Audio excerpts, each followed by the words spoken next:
Welcome back to another episode of the recap for Underground right on WGN. We've got so many things to talk about. It's episode 6, Troubled Waters. Stay tuned right after this. You're tuning into the destination for TV superfan discussion, AfterBuzz TV. And now, let the buzz begin. You always try to get me, but I really don't even know the opening words. I always fast forward. Come on, guys.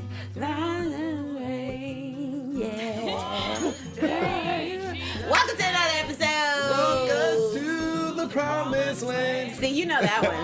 That's just a script. You just know that. Like, you know how you when you're in church, you just know certain stuff is gonna come next. Like, right. Welcome to another episode right here, episode 6, Troubled Waters. This is the first season of Underground. It's my favorite show right now. I will say that, you guys. Okay, you know what it is. You know what time it is. One word. Amazing. Surprising. Indians. That's mine. Well, my surprising part was about the Indians. I'm just excited because I got to see Indians, and like you always hear about there being like Indian and black people like uniting, but I don't think you ever see it. Like I can't recall a show that you saw that happening. So I was like, ooh, because you know everybody that's black is like, yeah, I'm mixed with Indian, and yet they're not. Like, right. So this is cool that you get to see some of that. But I'm not surprised because I feel like Misha and Joe really appreciate. Who is Misha and Joe? You act like you know them. Your friends, Misha and Joe. Hey, Misha, I see you just like that. Creators, executive producers. Misha Green just like that tweet there. Right. So thanks for watching. But I feel like they appreciate culture and like telling a great story about culture. So I wasn't surprised. I was like, you know what? That sounds like something they would do. Right. Okay, well, let's get started. Let's first talk about the Hawks, Elizabeth and John. You know, they are now on the side of the Underground Railroad. And we see here that the marshal has been watching them because they seem a little suspicious. And his spidey senses are telling him to watch Bitsy. And so we learned that they have a little more history because he calls her Bitsy. They have a nickname. Mm-hmm. He like, remember when we were little and you showed your knickers? I've never heard Bitsy before. I've heard Betsy. You've never heard Bitsy? No. I've heard that. It's like the really? oldest like granny name. Oh, okay. It's a granny name. You're not gonna find anybody under the age of 90 with the name with the name Bitsy. Not in this day and age. But of course, you see that they have history, and he comes to the house. Yeah. And he comes to the house, but it seems like there's a little bit more. I think it's more on his end, his liking to her. But wait, I you know what, I would say that too for sure. But in this episode, to me, there was a little more on Elizabeth's end because she revealed that she's been having nightmares, and she didn't even tell her husband that. Yeah. Remember what she said though? This is not relevant. You know, that's why we don't need to talk about it. Yeah, why are you telling your emotional state and all this like secrets to some guy who's not your boyfriend? To throw him off. She has to throw him off, you know, to tell him about the nightmares and saying that she's unsafe is giving him the leeway to kind of leave her alone because he's pressing her to say, like, you know, I know this had bothered you. You can tell me, you can talk to me. So she can throw him off her path by saying, you know, it is bothering me. I should have felt safe, you know. It just pushes him away a little bit, you know. We shall see with it. Let us know what you guys think. Make sure you use the hashtag UndergroundWGN. Also, add us on Twitter because we want to know your thoughts. Shout out to a couple of people. Chess Okalia. I don't know if I'm saying your name right. What's up, Chesley? And also Christian Keikos. Hey, you guys. Thank you for shouting us out. Anybody else you want to shout out? I'm trying to scroll through. I'm also... Kalisha Graves. I had to find it, make sure I was saying it there. Shout out to Chandra and TV Addicts. And also, I'm checking Twitter right now, so if you want to tweet us and notify, I'll read your comment, possibly. Yeah. Okay, so then we find out that John now becomes a marshal. So it's kind of the guy's way to be like, hey, we're going to keep an eye on you, see if you're really down with us. Hey, Chandra Needley. Shout out to all of you guys that are following us. We love it. And so they come into a little problem because there's a tobacco farmer who's in town who happens to see his runaway slave. And so now the posse is going to find him. Who is this runaway slave? Where is he? They enlist John, they compelled John to help them. And compelled. Right. You know, we knew what the real deal is. Right. And so, of course, he goes along with them. His wife says, go. I think it's a good idea that he goes with them because I think it's throwing him off. Definitely. He can be like a mole, and he should try and mess them up on purpose. Right. So he gets to the barn. It's so dangerous. It's like playing a double life. Like he's putting himself in such a tricky situation because you never know what could happen, as far as like him, having to do something to a slave in order to appease them, and then, all these other people who are in the underground are looking like, is he really one of us or not? Yeah, exactly. So. And then we see that that's kind of what happens, because as they go searching for this runaway slave, they find him, and he shoots at John. He knocks the other guy out. Find out that it's Clyde. He knows Clyde. Yeah, he knows Clyde, because Clyde is the one that delivered the message to him about, hey, we need to start building right now. We got cargo right now. We got to bring it to your house. And he always assumed that Clyde was free, but Clyde said, yeah, I am free. I've been out here living. As far as I'm concerned, I'm free. I ran. Right. I'm a free man. So that's, to me, like, just thinking about that, because if you're in a place where you're finally free. You've run away. You start living this life where everyone thinks you're free, and you're just going about your life, and then you come face to face to a person that has owned you, who is mad that you're still out, like you're out here running around free when you're still their property. Like, imagine that for Clyde. Like, I would fear, the anger, the anxiety, right. Just looking him dead in the face. Like, I guess it's like uncommon for them to come up north, maybe. Well, no, I mean, I think, like, the fact that you're living, I mean, it's probably years and years of him being free. Now, all of a sudden, you come face to face to somebody. Yeah, I think under the Fugitive Slave Act, even if you're a free man, anytime you're in the South, right. You can get caught, right, by anyone. It's not even the South. Oh, it was just... anyone can get you. Technically, okay. Yeah. Wow. So that's why it was kind of like, oh, gotta come get our property back. I didn't know you were here. I'm gonna...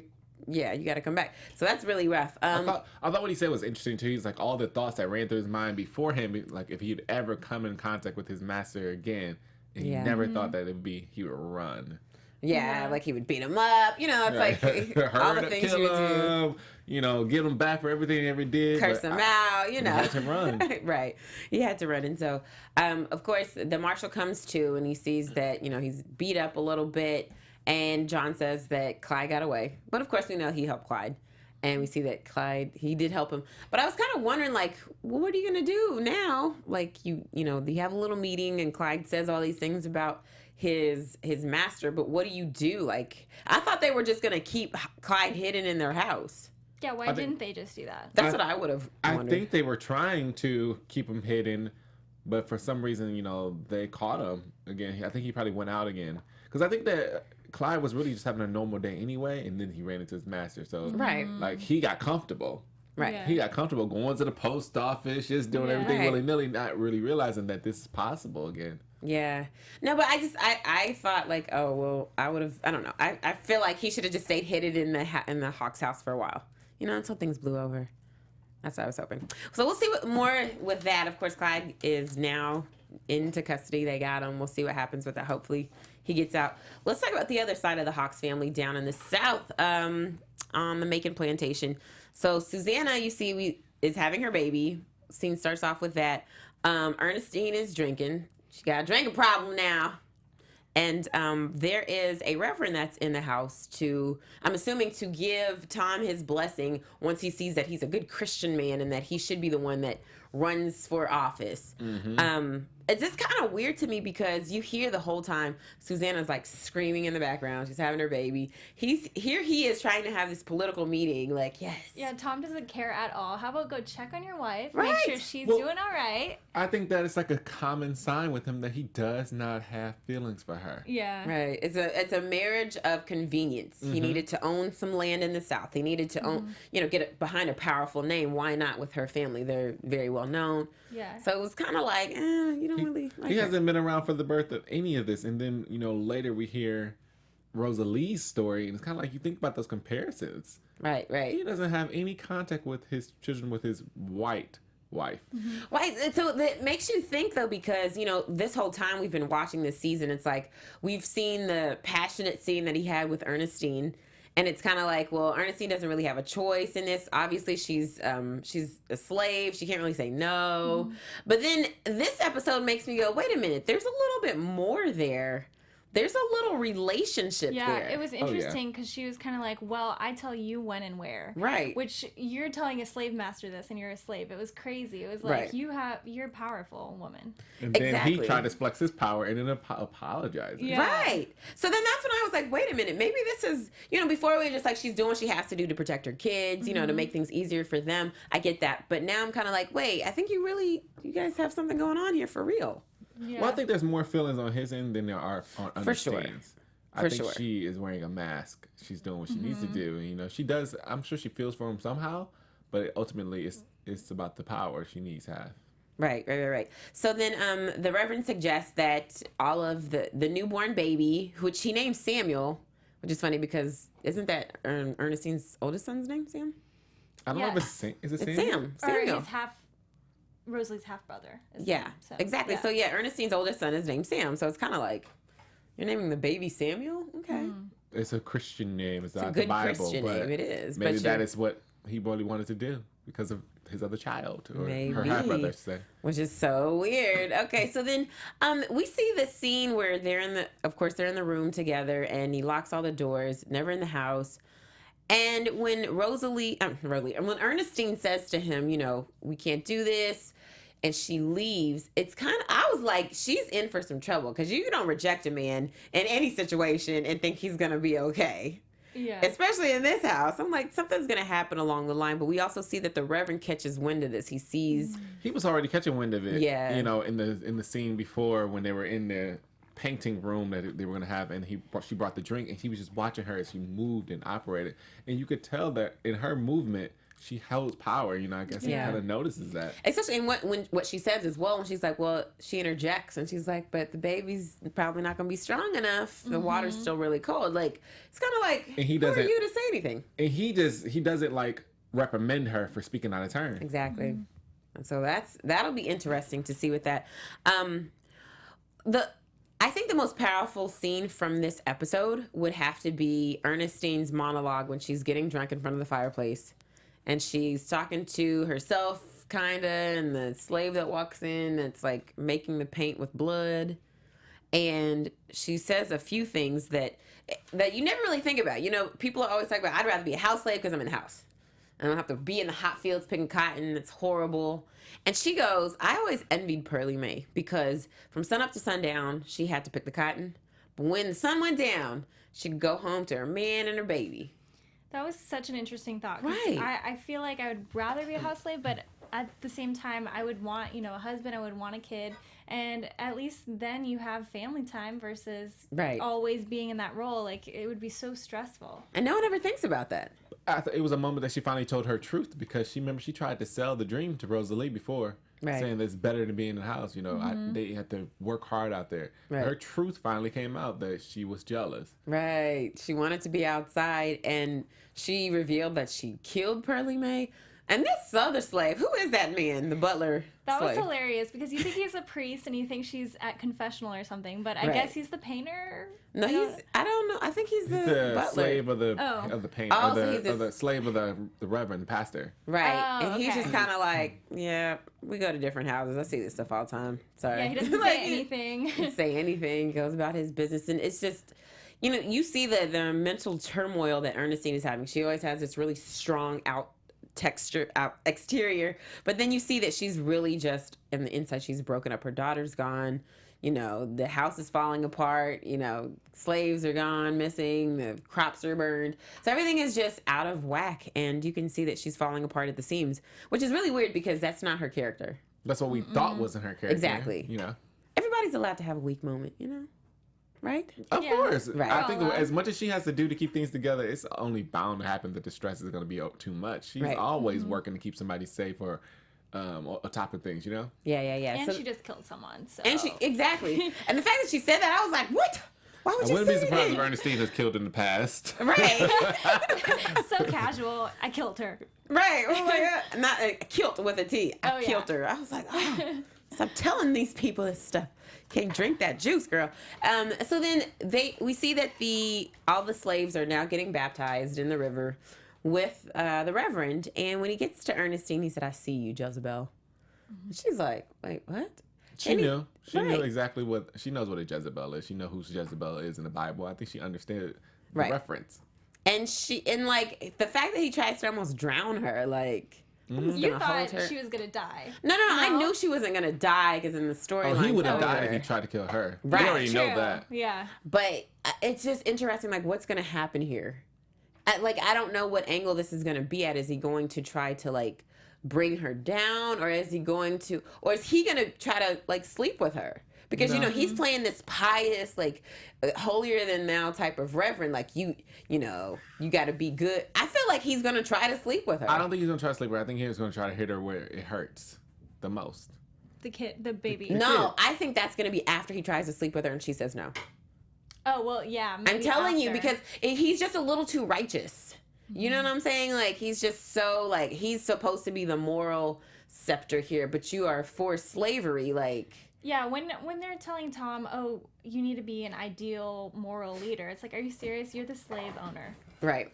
Very ironic. Right. So that's why I'm like, I don't think this guy is as good as we think, but we'll see if he is. Right? Of course he's not. He's definitely not accepting her trying to wash her sins away at this moment. Right. I mean, she's not playing. You can tell in her eyes that she's not playing the role. She's like really repenting at this moment. She's trying to figure out what's going on with herself, inside herself, and baptism might be a good chance for her to cleanse herself of things. The thing she said in her monologue about being forgiven of sins because she's trying to do it for her kids. Right. This man took advantage of this moment to almost drown her, to hurt her. Yeah. So we'll see what happens with that. Let's talk about what's going on with the slaves that have run away. Now they're split apart. We saw that Moses and Boo are on a train. We don't know what happened to them. Hopefully they make it. But now we see that there's Henry, Noah, Rosalie, and Cato. And they're running away. We see August is on their trail with his son, Ben. I liked this, where the storyline is going. I actually like it with August and Ben because we get to see more and more with them in this episode. We get to see a little bit more with Ben. I love that little boy. Ben is kind of like making the storyline, kind of cool. He's super cute. He is, and he's so country. Hey, Paul. Like, he's like super country. And he has like a huge crush on this girl who's, I think, like 10 years older than him. Like, I don't know. We don't even know. But let's talk about that. So, after so we see that what's going on. Ben's writing his mother to basically tell her what's going on with his life, which includes, now I'm a slave hunter. It's not what I want to do, but hey.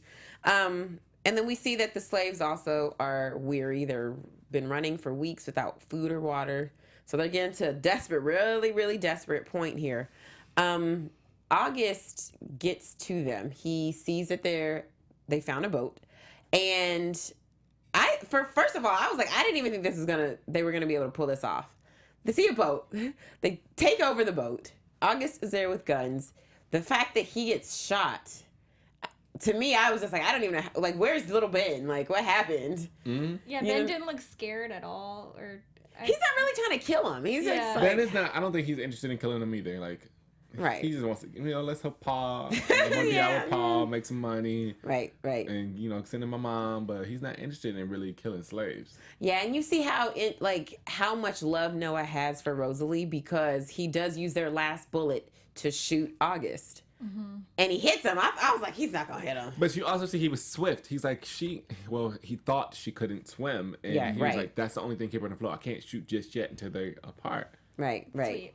It was, you see the love for them, and I'm really happy that we get to see that as well.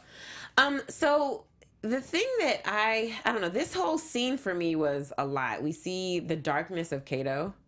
We've always known he was No, we hear little things, we see glimpses, but I think it's like, you see, like, when you're hungry and you're desperate and you're thirsty, like, that's when the real evil you comes out. Yeah. And that's what's coming out with Cato, and he's just, I thought he pushed Rosalie over when they were looking for her. I think it's one thing for Cato to kill someone else. I mean, I'm not supporting it, but when people are chasing you, but it's another to be mean to your team, that you're all in this together. Why is he being so mean to Rosalie? He's not there for them. He's there for himself. Right. He's there for himself completely. But one thing I wanted to talk to him about this whole thing, that story Rosalie tells about how she learned how to swim. Right.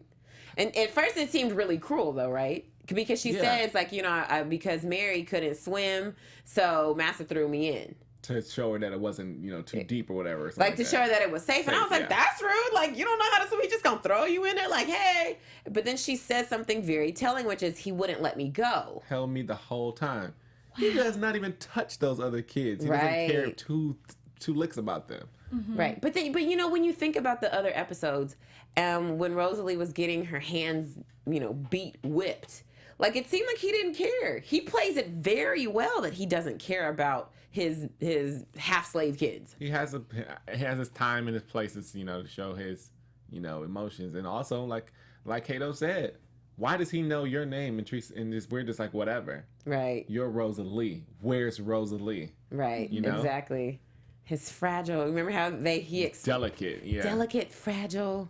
He really cares about her. And she proves that she's really not that delicate. She's smart. She's cunning. She has a lot to offer. Right. In this chase. And I think when she starts telling that story about how she knows how to swim, I think she realizes for a second, she's like, wait a minute, he wouldn't let me go. Like you can see something click in her head, like, wow. This is why this is so high, possibly. Why they're so after me, maybe, because he's not going to let me go. Yeah, he's not going to let me go. Physically, he's not going to let me go. Emotionally, like, I'm not only his property, but I'm his child. So it's such a weird juxtaposition, though, to think about that. Like, this man owns you, but he's also your dad, so he cares about you, but is it because he owns you? Like, it's kind of weird. You know what I mean? Or because he loves your mom. Right. What is that? So then Kato says, he gets really angry. He says that everyone's useless. He says that Rosalie's useless. The dude that they find on the boat that says that the Indians will help them, and I'll show you, says that he's useless, and he pushes him off. Me up. He just kicked him right off. Did he die? Yeah, well, he was still tied up. You saw the dude was trying to get out. Right. But I think Kato kind of knew, too, that he was trying to get out. He was just like, bye. You're going to get loose. It's just... That was just unnecessary. Right. Could have kept him around. Alano plays his role so well that we need that cruelty. We need that person who's heartless, because in reality, they need to be a little bit more heartless in order to make it. Right. You can't. They were like, save these people. Can't kill them. You better kill the people because you need this boat. You're not gonna make it to freedom. Yeah, and when we see that Rosalie is gone, I immediately, of course, Kato just killed a dude. Like, I immediately thought, yeah, he probably pushed her over. Where else would Rosalie have gone? I was thinking like maybe he drugged her with something in those barrels and pushed her underneath where they found that other dude, so she was like knocked out somewhere. Right. Like, I don't understand how. I'm still trying to. Like, how did she get off the boat? She could swim. So she just jumped off and swam? Swam to shore. And how would she have known where to go and where to talk to? And how did she figure that out so quickly? She's fair-skinned. She's smart and she's fair-skinned. So those are two things that work in her advantage, because if she might have understood what was going on with her, and they might have been more willing to help her because of her skin tone. Maybe not also, not automatically saying like she's a slave. Maybe we'll give her a chance to talk her way into what's going on. Right. And we see how much Noah loves her because he's getting ready to take Kato's head off. This is the first time Noah has been interesting to me in the last couple episodes.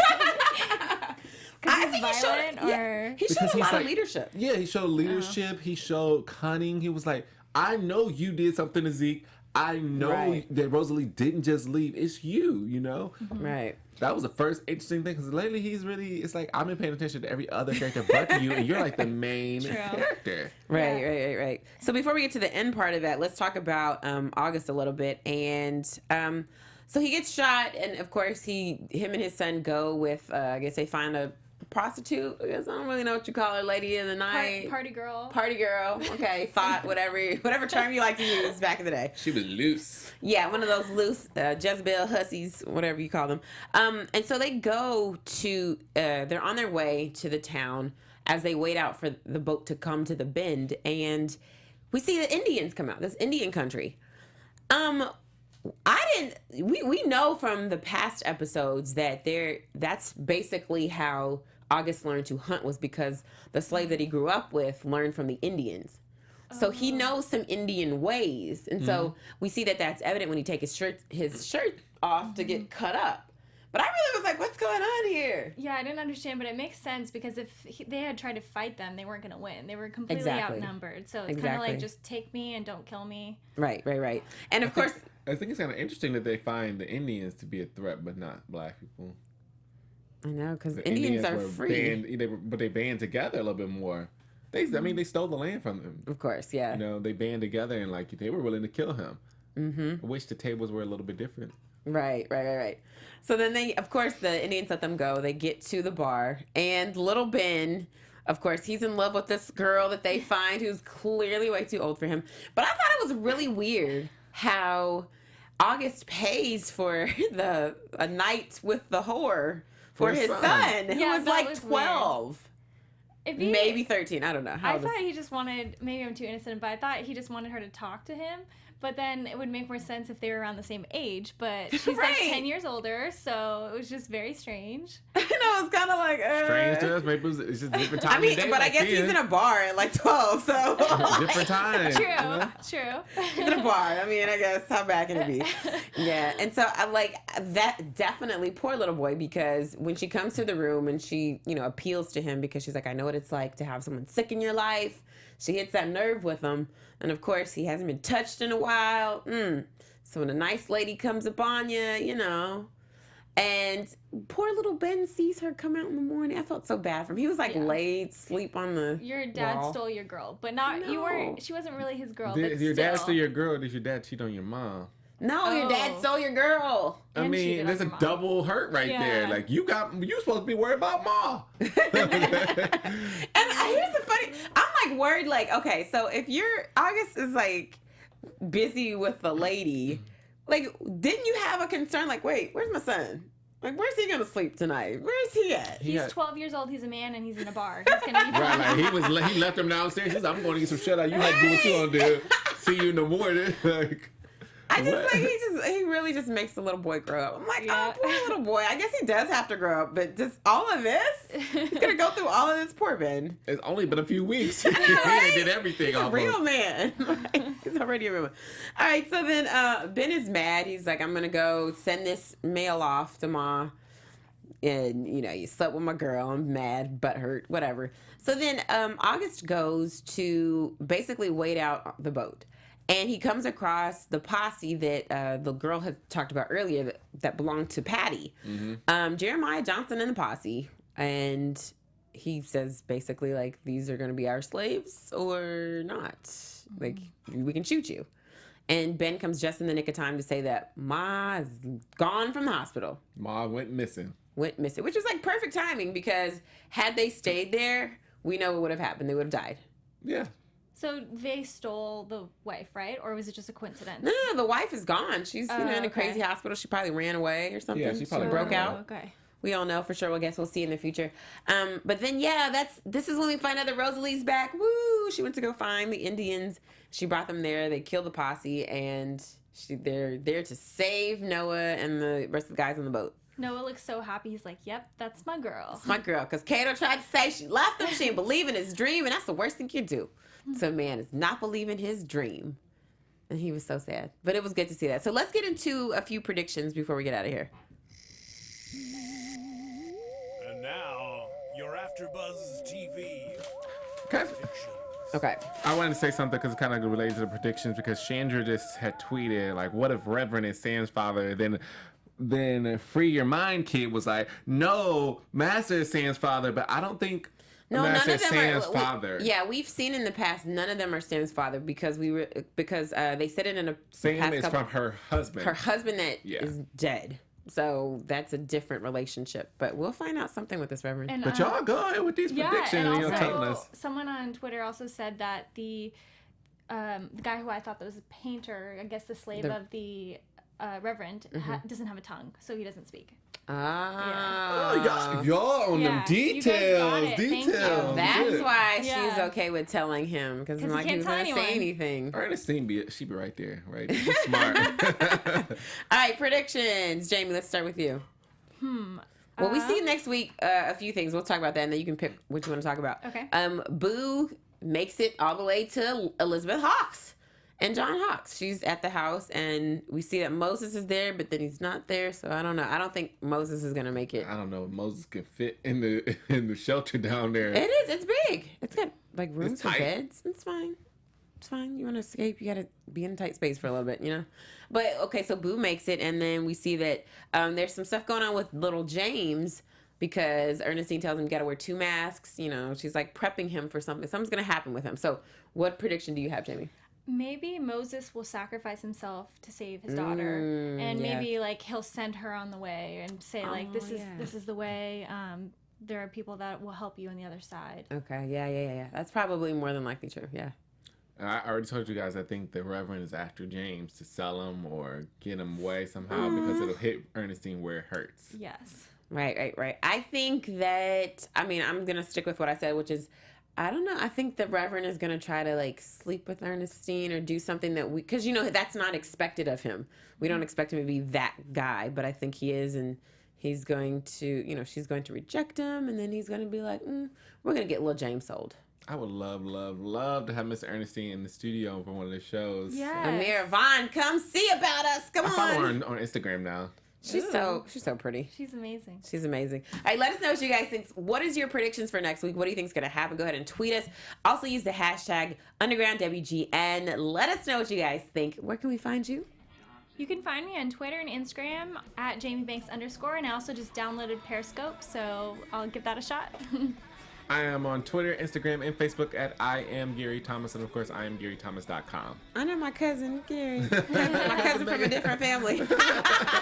I'm Megan Thomas at Meg Scoop on Twitter, Facebook, Instagram, Snapchat, Periscope, whatever. Just find me. You can find me. We definitely want you to talk to us throughout the week. Make sure you keep the conversation going. Make sure you stay tuned next week for another recap of WGN's Underground. We'll see you guys next week. Bye. From executive producers Maria Menounos, Kevin Undergaro, Phil Svitek, and the entire AfterBuzz TV staff, we would like to thank you for listening to the AfterBuzz TV network. To watch or listen to other after shows and post comments or questions, be sure to visit AfterBuzzTV.com. I'm Sir Richard Wentworth, and this has been a presentation of AfterBuzz TV. Buzz you later. The views expressed herein are those of the hosts only and do not necessarily reflect the views of AfterBuzz TV or its owners or principals.